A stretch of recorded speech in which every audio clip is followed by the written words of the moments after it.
right, so we're back with another episode of Earnest Medicine. Fantastic. Warm, beautiful day out today. Got out Yes. to the Arlington National Cemetery, Tomb of the Unknown Soldier. Oh, excellent, fantastic. Got a cool photo. I have to show it to you. Yes. Okay, excellent. Yeah. That's whenever people visit DC, That's one of the big spots. things to see, and Yep. it's very somber. It is, yeah. experience. And they will yell at you if you are loud. Yes. Oh, yes. Or chew gum or do anything out of the ordinary. So. Rightfully so. Yeah. But this is a conversation that's been in the making for a little while. An individual is coming on today by the name of Don Staggers out in Frederick, Maryland, and we are excited to have him in because it originated with a conversation between the two of you, actually. Yeah, I And- can take that story back to the day. Yes. Yeah, so I mean that's something I think for our viewership to be able to recount that and then talk about the origins of that relationship, but also Don's origins, because conveniently we share some similarities as well. Growing up We do. and going to school, well, not growing up, but going to school in Missouri, and actually the same alma mater. So Small world. MIZ. Go Mizzou. There we go.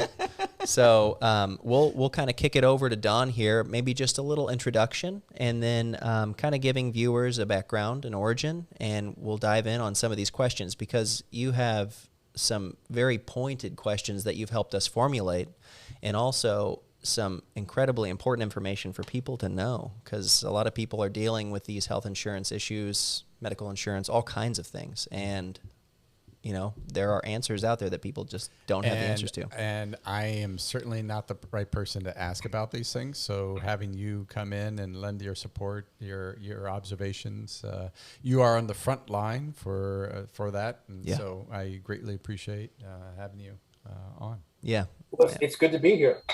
Absolutely. As I said, I'm a life and health licensed agent here in Frederick, Maryland. I've been doing this about 15 years, Mhm. and I help build customized health insurance plans for people based on their needs, based on their budget, based on a lot of different factors.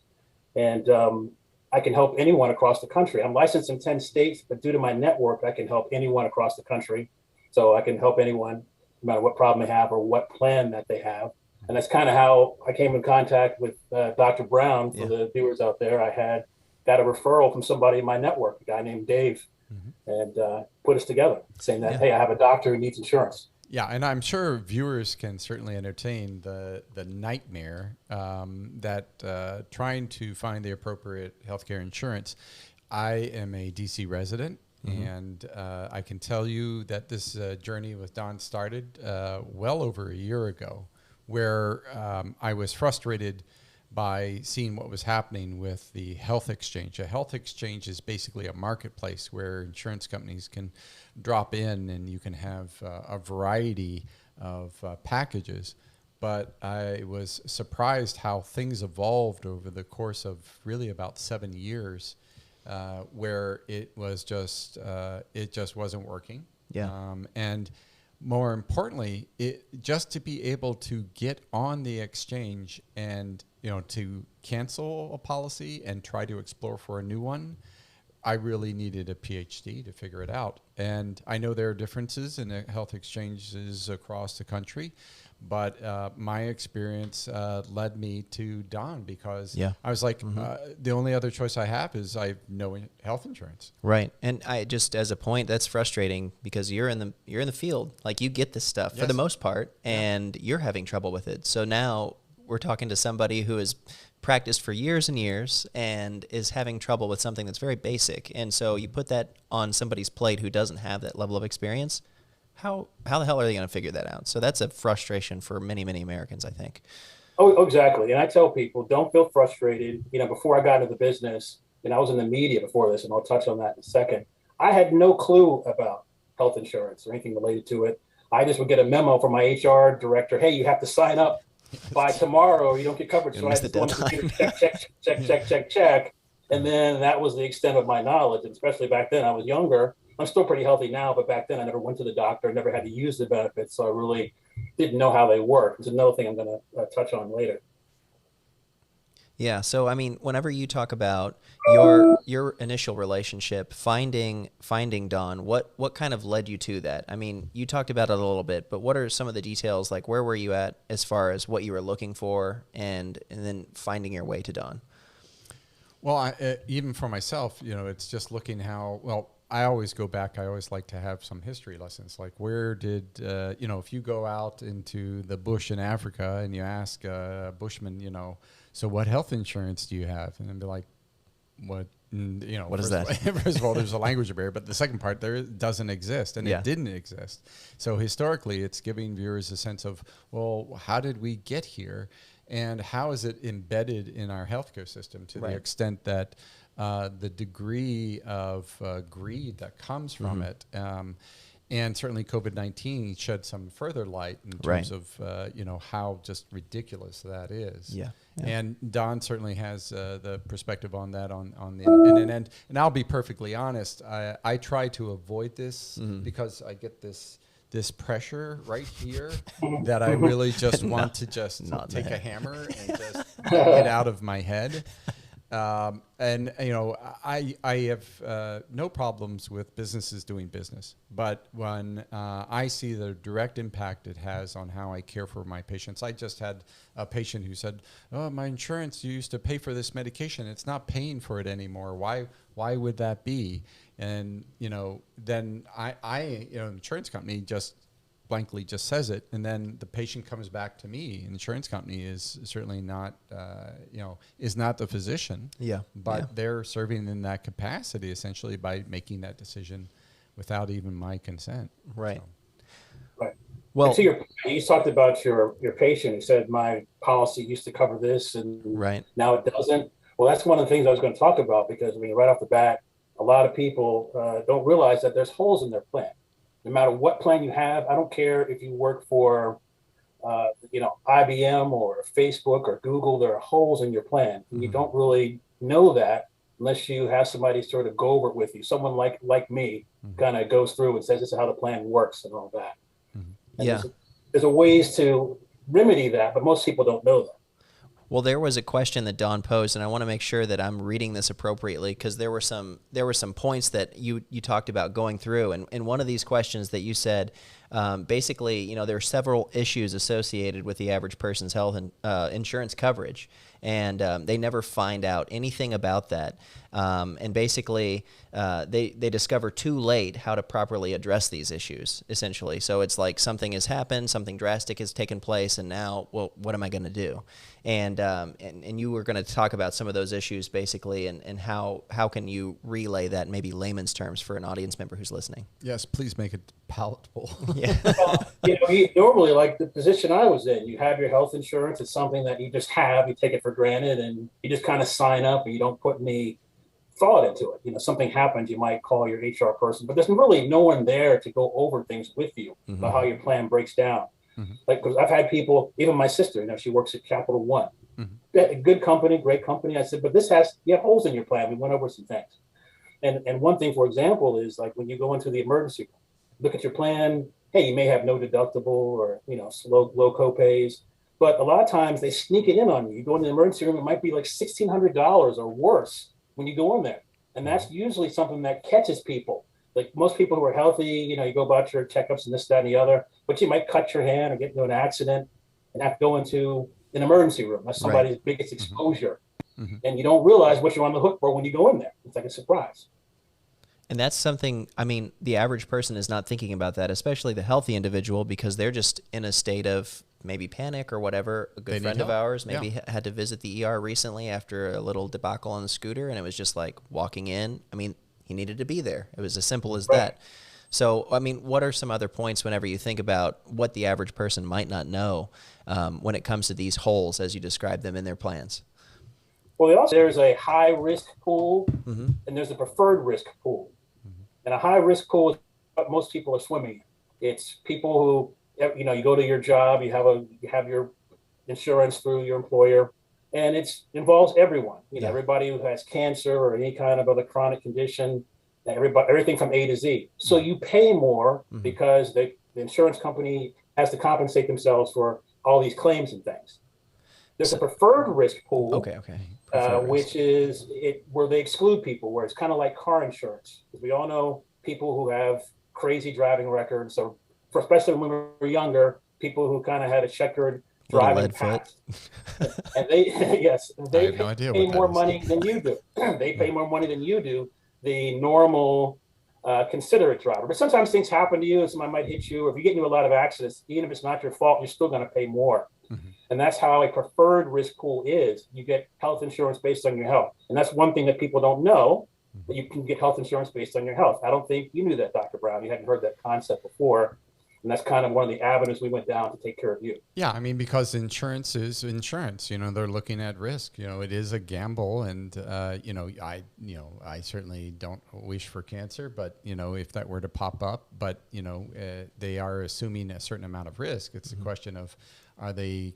What's the calculation? It's a shell game. Is it smoke and mirrors? You want transparency. And I think in large part that's built into the system. So it isn't transparent unless you have a PhD to kind of go through it, or you have somebody like Don. Yeah.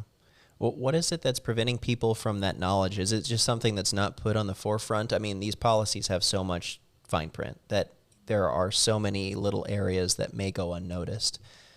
Just like any kind of service agreement you might sign, it's, at the bottom of page 54, and you're not going to read all that. Yeah. So what are you going to not sign? Right. Yeah, exactly. Right. So are people just they just aren't presented with that material in a transparent manner, or what can people do to educate themselves better?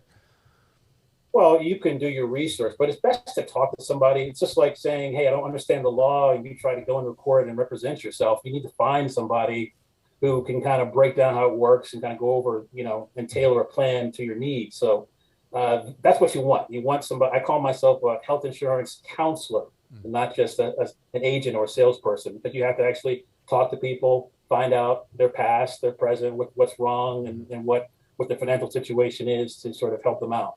Mm-hmm. So it's really tough. You're not equipped to really, because it's like being a doctor, Dr. Brown. There's a lot that and people can't just be up on every health insurance trend or things to be fit. You got to go to your doctor to get that guidance, based on your expertise. Mm-hmm. So it's kind of the same thing. You can do research on your own, but you're busy. Most people are working. This is a microwave generation. We're busy, moving around.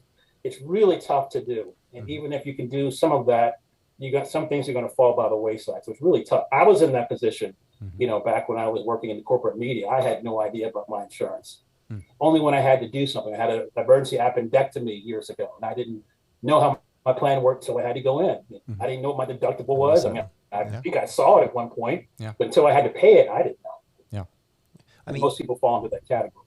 So, I mean, the two of you are in a unique position to have this discussion because you deal with people regularly who, I don't know how many of the people you see don't have insurance, but I mean, what is that conversation like on your end? Are you often referring these individuals to somebody like Don, or how does that go whenever you're interacting with these individuals? Well, certainly I like, when, it's unfortunately most people come already primed, they already have health insurance. So the first question they have for me is, how much is my copay? And, and when they understand that this service that I provide is a nonprofit concierge service. Right. So the intention is to add value to the care that's provided. It's not just handing over an insurance card and a $20 copay.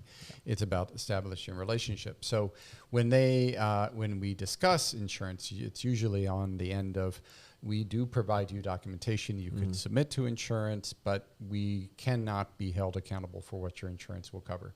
And I will tell you that the trend has been, and there's a company called Reimbursify that we've directed people to go to maybe help with their claim.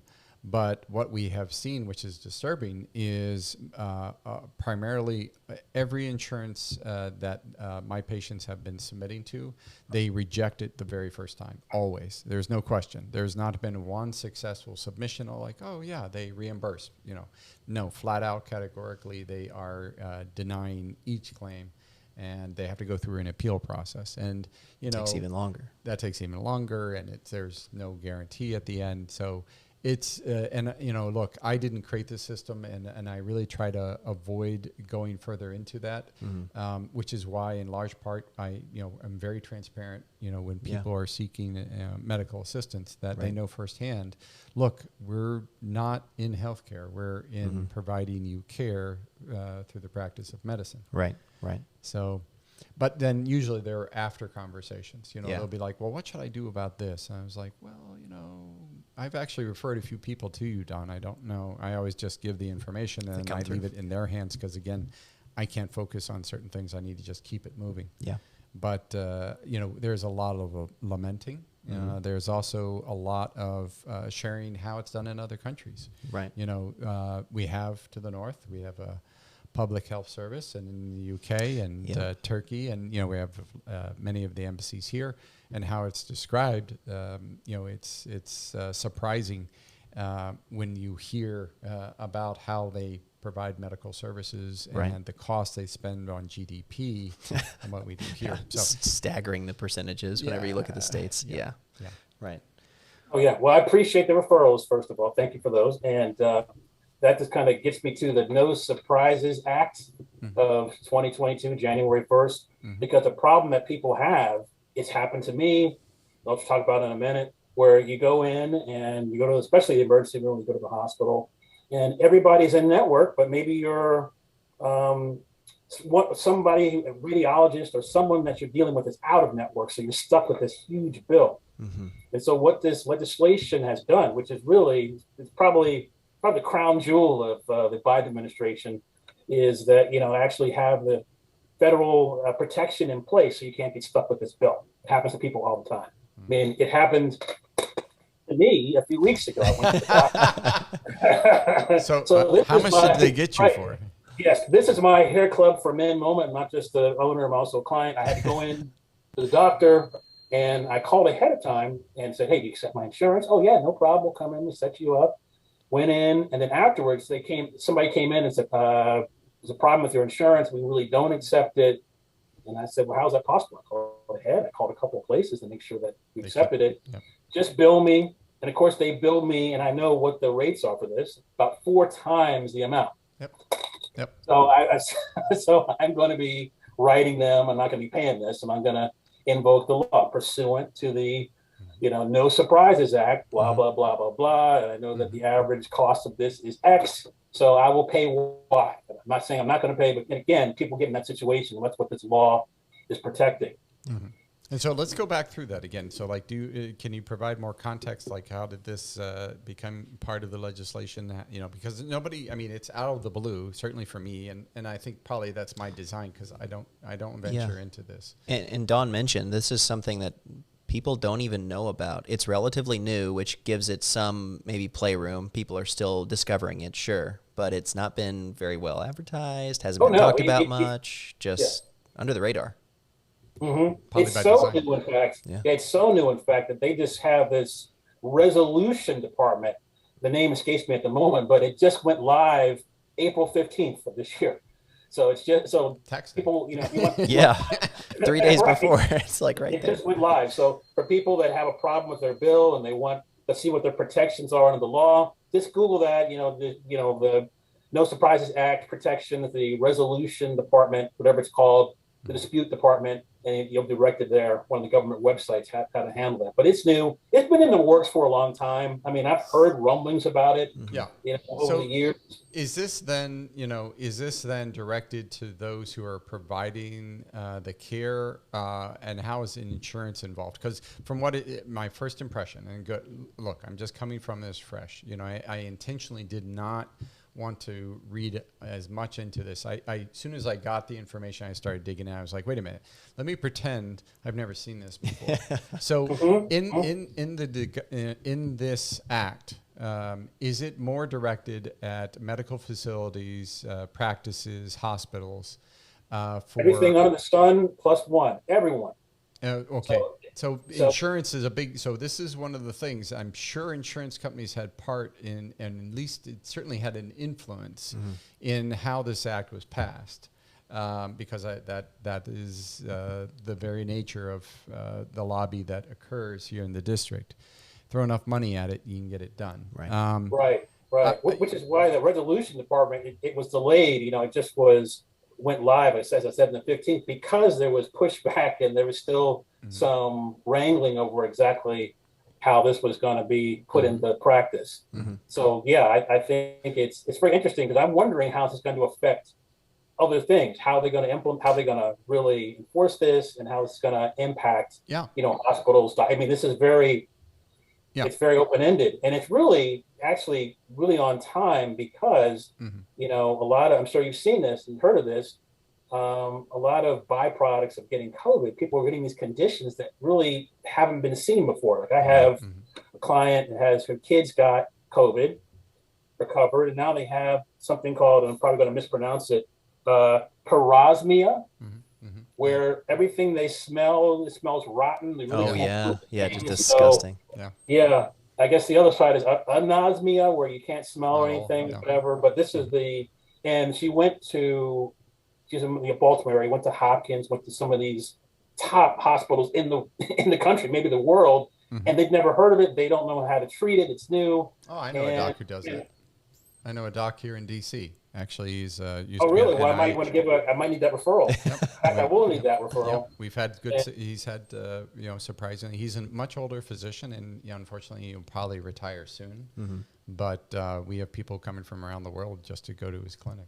And Oh, wow. that's specific to this. Specifically for everything effect? related to smell. Yep. Yeah. Oh, wow. Yep. Okay. Yeah. So, Well, that's really needed. And just for my, as a health insurance agent, the one thing that I'm looking at is how they're going to charge for that. It's not Exactly. something that a lot of, how do you bill for that? Yep. And you know, so, and that's the thing. So you have even some of the top institutions who have no idea, and then you have this one person who does, and that one person who does has a whole history of expertise, and he doesn't participate with insurance. well, that's it. Right. Right. And that was another point. It leads into, I was going to go ahead. I didn't mean to cut you off. Go ahead. No, yeah. I mean, this is where, you know, in terms of the No Surprises Act, it's just a matter of where is this going to, you know, it's fresh, which is great. Yeah. And I love the idea of throwing things out, new approaches. It's a matter of where are things going to lie, kind of like if we even go back to, you know, the Affordability Act, where it was and how things changed over time. You are very well of that. I am, as a provider, am very well of it, and certainly are some educated consumers. It's a question of where is this going to go? Because what may start off as a good thing ends up creating a necessity that unfortunately has bad consequences. I worry about anything that is another barrier between me and a patient. A patient and I, you know, right. I'm just, you know, and that's where I'm just like, forget all of this. You know, I'm going to just go back to doing medicine. Yeah. And so that, you know, it's one of these things, this No Surprises Act, and I'm not criticizing, I'm just putting out the discussion. I want viewers to have this, you know, you always should take information with a critical eye and really dive in, as you know, but here's the other problem is how much time do you have to do that, you know? And then you depend on others like Don and, you know, to provide shed some light on it. So, you know, I'd be very curious with viewers out there if anybody has something like this, and, you know, now we'll take a look at the act and see, you know, where, you know, like Carlos, right? You know, exactly. We can get back and say, hey, you know, let's walk through this. Do you have anybody like that? I mean, you've done this, right? So have you enacted, I mean, because it just went live, right? So have you actually gone to the next step? Well, I mean, normally I handle it myself. I usually contact the carrier on behalf of it, or just tell them how to do it, tell them what to put in the letter to dispute a bill or whatever. So this is, you know, I'm just trying to get my arms around it and try to understand it. You know, I kind of have, you know, a 2,000-foot view understanding of it. So it's, you know, exactly how they're going to, you know, how they're going to enforce that. Yeah. You know, and as to your point about sometimes things like this might have unintended consequences. I think back to, you know, before the Affordable Care Act. And I remember telling people, I have a feeling it's going to jack up the rates and everything else. And sure enough, it became the Unaffordable Care Act. But the good thing about it is I know a lot of people who are indigent and could not afford insurance, they could not be turned down. Like before, you can be turned down because of pre-existing conditions. That's no longer legal. Yeah. So, you know, you kind of have, so it's kind of like the people who are not affected, who are rich, not affected, people who are poor, or, you know, have a leg up. But as always, a lot of things, I'm not getting into politics, the middle kind of suffers. Yeah. The only thing I'm fearful of is that who's setting the rate. And I know that there is regulations for that, but I'm still worried about the smoke and mirrors and the shuffle. That what is affecting the rate. Is it being driven by the insurance companies? And I just, I'm not trying to be paranoid, but I just don't trust the process. And I've seen how these rates have skyrocketed. And when is it, how are we going to have a GDP that's 25% healthcare? I mean, that's, whereas other countries have 4 or 5%. This is just insane. They're bleeding the system till it can't be bled anymore, and then guess what? They'll be off in some other adventure. Right. True. Yeah. And they are businesses, and I don't want to cast aspersions on anyone, but they're going to make their money. So they adjusted when the Affordable Care Act came into being, and they haven't lost any money. So whatever that adjustment's going to be, it's going to happen here, and probably you get caught on the back end. I don't know how it's going to work. Sometimes it takes a revolution, True. It's got to get really bad before they get better. And, I don't know where I'm going to be, but, I'm just going to keep doing only what I know how to do. West Virginia. Yeah. Mountain Mama. Well, I mean, from someone who is not as knowledgeable about these things, whenever you talk to me about this act that's very recent, on the surface it seems very, very positive, right? Like somebody can't be denied or billed some extreme amount if they are outside of a provider network or whatever that looks like. For those who are listening, and even just for your knowledgeable sort of background information, when it comes to what the negatives of that may be, things that may not be shown on the surface, because on the front facing portion of this, it looks very nice, right? Or it sounds very nice. But if you had to dig in a little bit more, what on the backside of this may be a negative side effect, if you could think of any? I mean, we've kind of tapped into that a little bit, but. Well, I think that, just the fact that it's just a piece of paper and it's not really enforceable. I mean, you think of the use of the analogy, look at Washington, D.C., where you guys are. They have the strictest gun control laws and measures, but, gun violence is out of control. Yeah. So, I mean, it's the same kind of thing here. Okay, we have this here, but, people might still be suffering, which leads me to another point I was going to make is, now, again, I don't want to have anyone out there who works in these hospitals or other healthcare practitioners get angry at me, but this is my experience in over 15 years in the business focusing on health insurance. I've found that at least 65 to 70% of the time, medical bills are calculated improperly, just dead wrong. Mm-hmm. And I see that because I have no matter who I've worked for, and I've worked for them all. You name the health insurance carrier, I've worked for them as an agent or a broker, even some that are now defunct. So I've seen it all. And they'll say, hey, why am I being charged this? Why am I being charged that? And I look at the bill, I check up on it, and either they owe a portion of it or sometimes not at all. Yeah. I've been a hero just by going in and checking on this. And sometimes it's not, I don't say sometimes, but it's not malicious. There's so many different plans out there, so many different options and variations. People get lost. And a lot of times it's poor office managers trying to process the benefits, and they don't know how to do it. Yep. I may have been a victim of that recently. Yeah. So you look at it, and a lot of times I've had people say, "Oh, I went in for this and X, Y, and Z, and my bill was only $60, my portion." And then I said, "Let me check on that for you." Well, they owed $10. Now, I mean, that seemed like a big deal, but over time, it has an accumulative effect, and a lot of times what you're paying is not accurate. Mm-hmm. Mm-hmm. And again, you really can't research that on your. Well, you can dispute the bill. You can, especially now invoke this act, this law, but most people don't know to do that. They're busy. They just pay it and just move on, and just get frustrated. Yeah.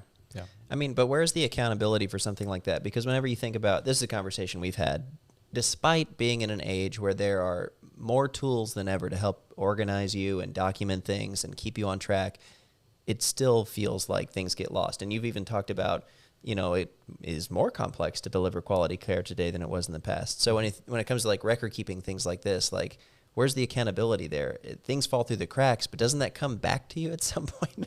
Like what happens if that's the case repeatedly? It just happens. I mean, I've had people, I've been in the business so long, back when you actually mailed in a check for your coverage. Oh yeah. So I would sign people up, got a check, send it in. And then 2 months later, they take their 2-month-old to get a checkup and they don't have any insurance. They never got the check. Or what I found out, they cashed the check, but didn't acknowledge that. So they didn't have it. I mean, there's all sorts of things that can happen that can fall through the cracks. That's just part of it. Yeah. Yeah. That just like Unfortunately. that just boggles me a little bit. Begs the question of, businesses like Amazon or Google getting into this.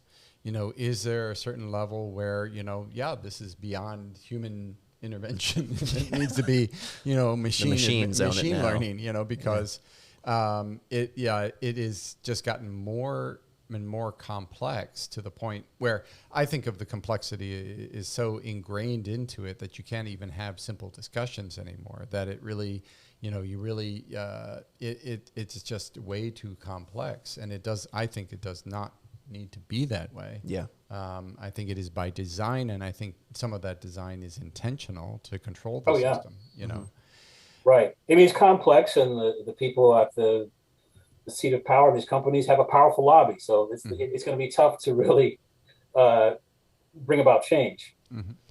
Well, one of the other things is, as an experienced individual in this field, what are some of the other things that people can do if they find themselves in a situation where their bill's wrong or something got lost? I mean, like, there are avenues like going through an individual such as yourself. There are appeals processes, but are there other just very simple, really easy things that people can kind of do to make sure that, they're getting themselves back on the right track? You ask them to review the bill. I mean, a lot of people just don't know to just ask, can you please analyze my bill to make sure everything is proper? They just don't know to do that. They're just used to, hey, this is what I have, and hey, this is what I have to pay, and just get mad about it and go about their business. Yeah. But yeah, I mean, you can contact the hospital or your doctor's office, business office, and they usually work with you. Okay, let's take a look. Or even if it's correct and you can't afford it, there's all kinds of programs that to help you pay it in installments or just maybe lop off 30-40%. Yeah.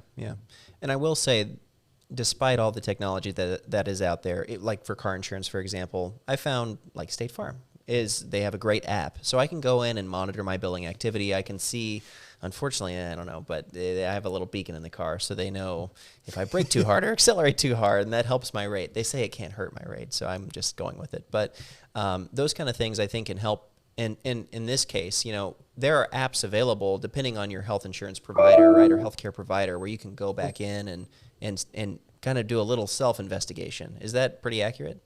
Well, I think we talked about this the other day. We kind of used car insurance as an example, and I said, I challenged you, and you said this was true, and I'll challenge Dr. Brown too. The same thing, as I said, like with any health and with any insurance, there's holes in your plan. And like for car insurance, not to get off on a tangent, but one hole is that most people don't have like umbrella policies. And, it's like, if you don't have one, then your agent did you a disservice, because what I used to do, and still do when I talk to people about, use as an example about how you need to have somebody who really looks at everything from A to Z on a more comprehensive level. That's not just transactional trying to sell you something. I say, go in and ask your agent, do you have an umbrella policy? They're probably going to say yes. Well, why didn't you pose that to me? I mean, you think I was too poor to afford it? So that's part of it. People don't really, you can talk to people, but you had to have somebody really has more of a holistic, comprehensive view of what your coverage should be. Yeah. And that's tough. Yeah. I mean, I think it's true even in your lane in terms of your business. It pays dividends to work with clients. To keep them informed, but also look out for their best interests. That's why they'll come back to you. It's a level of trust, and it's the same thing even for me as a physician. Why do patients come back to me? The level of trust. They know that I'm invested in them, and that is the type of relationship you want to have. If I'm just doing factory work and just peddling pills, then there's no relationship. So. Sure. I always try to look at it, having skin in the game. The skin in the game for me as a physician is I put my time, my expertise, my efforts to the hilt. I don't hold back. Whatever is necessary, I'm going to do it. I would expect the same from my patients to do the same. They got to be all in. If they're not, then I really can't. So it's the same thing when they're looking at their insurance. They really need to work with somebody like you, somebody who's all in, and likewise they need to on their end be all in as well. I think we all have to play an active participant role. We can't just be passive to these things, because I think businesses would love it if people were just nothing but passive. Oh, true, right. And the different companies I've worked for, like I said, I've worked for pretty much all of them. Some of the extra things that I do, I've been told by some of my managers in the past, you shouldn't do that. You don't get paid for that, and I didn't agree with that. If I'm going to do it and not get paid, then this is the way I want to run my business. Yep. So it is really, I would say, from a marketing standpoint, it's paid dividends from people that I didn't make a dime on initially, but I helped them, and that's how I met you. The people that helped. It just really, Yep. What goes around comes around. Exactly. So I'm really about helping people, and not just about, we call it affectionately in the business, when I first got into sales, people who just are transactional, we call it, they have commission breath. Commission breath. You can tell that when people call you out of the blue and try to sell you something or whatever. Yeah. But you don't want to have commission breath. You want to be just focused on being as comprehensive and as thorough for your clients, which will, yeah, but and not even commission breath, but machine learning breath, because by the time I was coming to the clock ticking down for the health exchange, I was being bombarded. And then I made one mistake. I went on to the exchange and was looking, basically I needed help from a broker, and I provided my information. I kid you not, I had not left the screen for more than 15 seconds, and I had call after call after call after call. Right. And I really, ultimately, it had interrupted my patient care that day so much. I was basically, if you call me again, we're going to have problems. Please remove me from your list. I don't ever want to hear from you again. And it wasn't, it was just and it wasn't even just live people. It was text messages. It was emails. It was, I almost wanted to do a reenactment of getting on and trying to do this, but I'd be worried we'd have to come up with a different email and phone number, to do it, because it was, it was like a perfectly orchestrated machine to get you to buy. Well, you talk about a deadline then. So there was a cutoff at which point you would have been excluded from the opportunity to make this move? Yeah. It becomes threatening at a point, and that's where, Don was my last hope. Yeah. Otherwise I was going to go, there was no, that's the crazy thing on the exchange. I couldn't even sign up when I was like desperate to try and find a broker. And it was just like, everywhere I went, they were like, yeah, it's simple. You go on the, no. I've been on the exchange. I called 5 different brokers. Nobody's responding back. Yeah. Most of them are in Maryland. They're not in DC, and they don't want to deal with DC. And it was just like, okay, I guess I won't be on the exchange, and I won't have health insurance. And then David was kind enough to link us together, and, that was it. I really appreciate it. You were saying that, I was your only hope. That really makes me feel good. I've had another client actually turned out to be a good friend of mine down the road, who said that you really helped me navigate the medical matrix. And it is a matrix. There's a lot going on, and you don't know if it's where to go and whatever. So it really kind of makes me feel good that. Large part people come to me because, unfortunately the system's failed them. And in large part, I came to you because the system failed me. Yeah. And that's unfortunate. Here's the other part of it. I think there probably would be people who would see that as a business opportunity, but that's not you. You're very much about the human element, the compassion, the empathy, which I think is why you and I are very much alike, and I can't stress that enough. For viewers out there, it's when you meet people along this journey and you find out what really makes them tick, and you find those people, hold on to them, because that's how we all are going to get through this. Yeah. People who really don't serve your interests, you're just another number, or you're just something to spin around the wheel. It's unfortunate, but that is business, and I understand that. But get off, and there is a better way.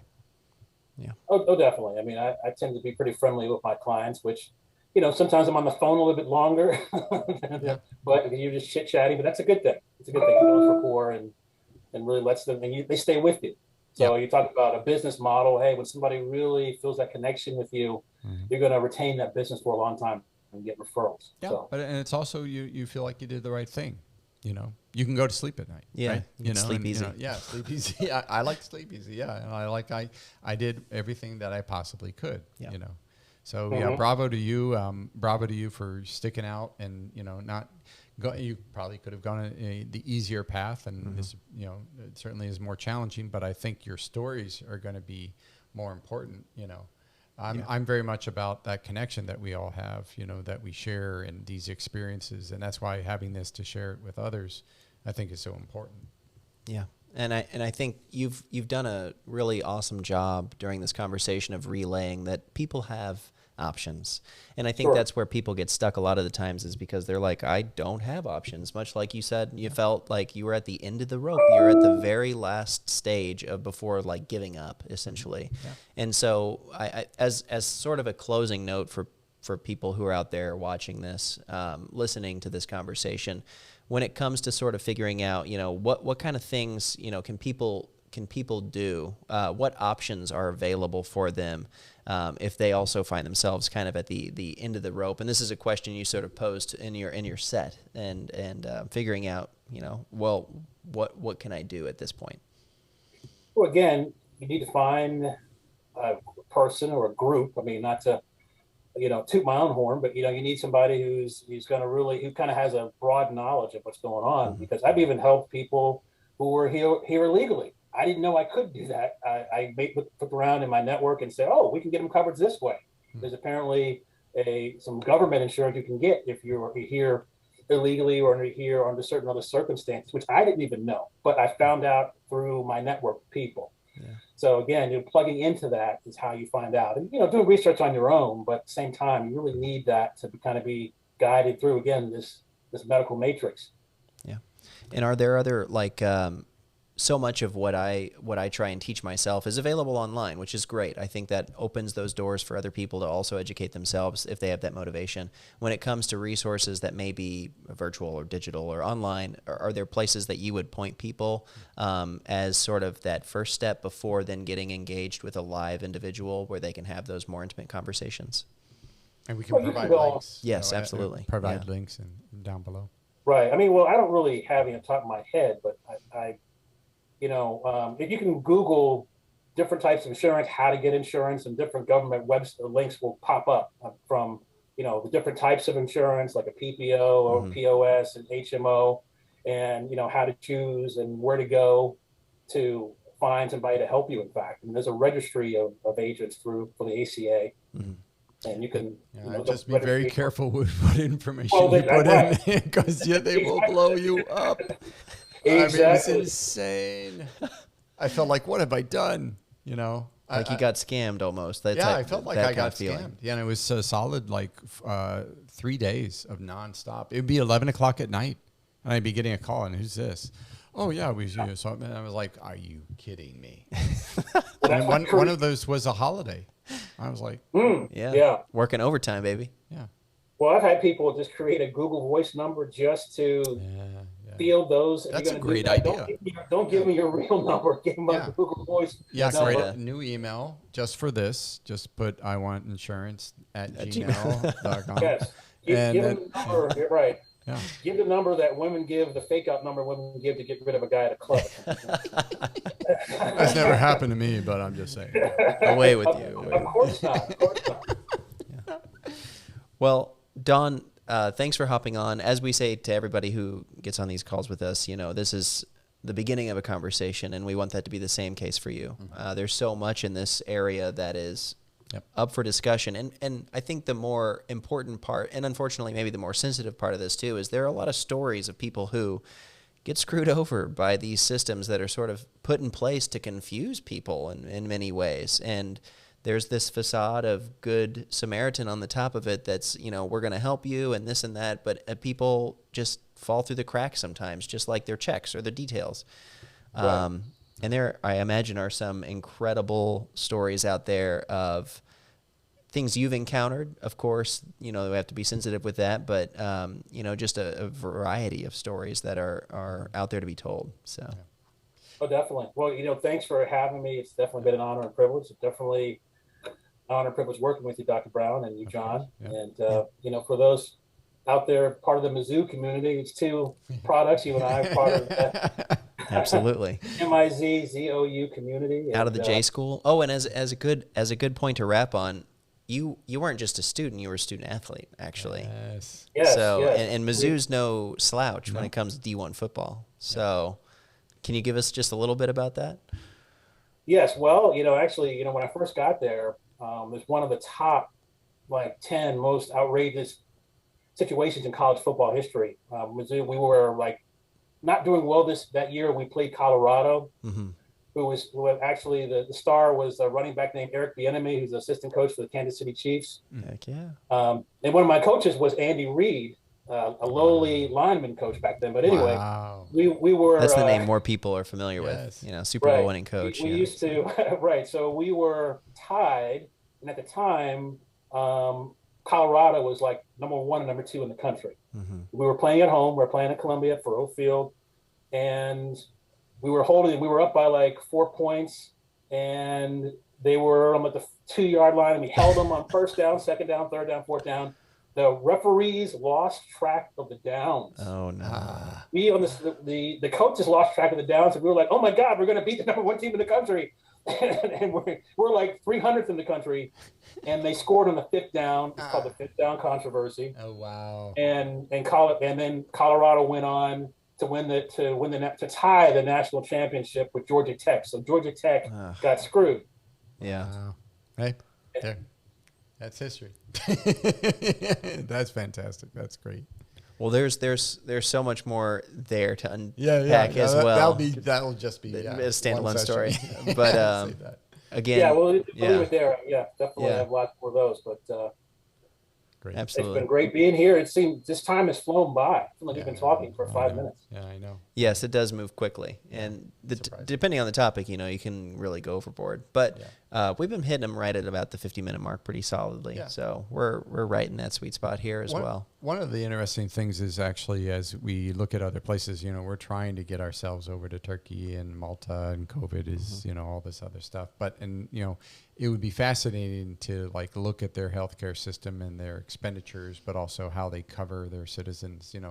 I don't have time or the expertise to even comment on what that looks like in comparison. So we might bring you back into the game, just to get some context. What does this mean? And maybe have a colleague that's similar in your capacity, but maybe across the pond or in Canada or something like that. Yeah, that would be, because they're obviously going to be able to comment on that. Yeah, much more fluidly. They'll probably laugh. They're like,